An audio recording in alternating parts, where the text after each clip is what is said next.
ನನಗೆ ಎಲ್ಲ ಹುದ್ದೆನೂ ಕೊಟ್ಟಿದ್ದಾರೆ. ಅಧ್ಯಕ್ಷ ಸ್ಥಾನದಿಂದ ಹಿಡಿದು ನನಗೆ ನಮ್ಮ ಪಕ್ಷದಲ್ಲಿ ವರ್ಕಿಂಗ್ ಕಮಿಟಿ ಅಂದರೆ ಭಾಳ ಮುಖ್ಯವಾದದ್ದು. ಡೆಲ್ಲಿನಲ್ಲಿ AICC ವರ್ಕಿಂಗ್ ಕಮಿಟಿ ಅಂದರೆ ನಮ್ಮ ಪಕ್ಷದಲ್ಲಿ ಆಗುವ ಎಲ್ಲರ ತೀರ್ಮಾನಗಳು ನಿರ್ಣಯಗಳು ಅಲ್ಲೇ ಆಗುತ್ತೆ. ಅದರ ಸದಸ್ಯನೂ ಕೂಡ ಮಾಡಿದ್ರು ನಾನು.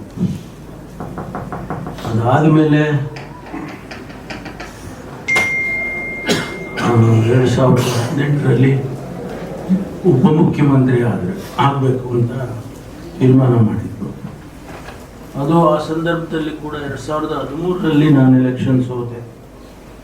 ಬಹುಶಃ ನಾನು ಗೆದ್ದಿದ್ದರೆ ಮಾನ್ಯ ಸಿದ್ದರಾಮಯ್ಯನವರು ಮುಖ್ಯಮಂತ್ರಿ ಆಗ್ತಿರ್ಲಿಲ್ಲ. ಆದರೆ ನಮ್ಮ ಅದೃಷ್ಟನೋ ಹಣೆ ಬರೋನೋ ಏನು ಹೇಳ್ತಿರೋ ಗೊತ್ತಿಲ್ಲ. ಆಗ ನಾನು ಸೋತದ ಕಾರಣಕ್ಕಾಗಿ ಅವರಾದರು. ಆಮೇಲೆ 2018ರಲ್ಲಿ ಕೂಡ ನಮ್ಮ ಪಕ್ಷ 80 ಸೀಟ್ ಗೆದ್ದಿತ್ತು. ಕೋalition ಮಾಡಿದಾಗ ಬೇರೆ ಪಕ್ಷದ ಜೊತೆ ನಾವು ಸೇರ್ಕೊಂಡು ಅವ್ರು ಬರೀ 30 ಸೀಟ್ ಏನೋ ಇತ್ತು.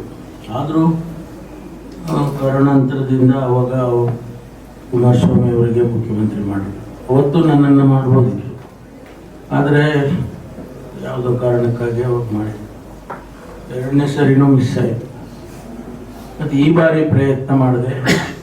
ಈ ಬಾರಿನೂ ಆಗುತ್ತೆ ಅಂತ ವಿಶ್ವಾಸ ಇತ್ತು. ಬಟ್ ಯಾವುದೋ ಕಾರಣಕ್ಕೆ ಪಾಲಿಟಿಕ್ಸ್ ಗೊತ್ತಲ್ಲ, ಪಾಲಿಟಿಕ್ಸು ಬೇರೆ ಥರ ಅಲ್ಲ. ಅದು ತೀರ್ಮಾನಗಳು ಹೇಗೋ ಆಗುತ್ತೆ. ಈ ವಿಡಿಯೋ ನಿಮಗೆ ಇಷ್ಟವಾದಲ್ಲಿ ಲೈಕ್ ಮಾಡಿ, ಶೇರ್ ಮಾಡಿ, ಸಬ್ಸ್ಕ್ರೈಬ್ ಮಾಡಿ.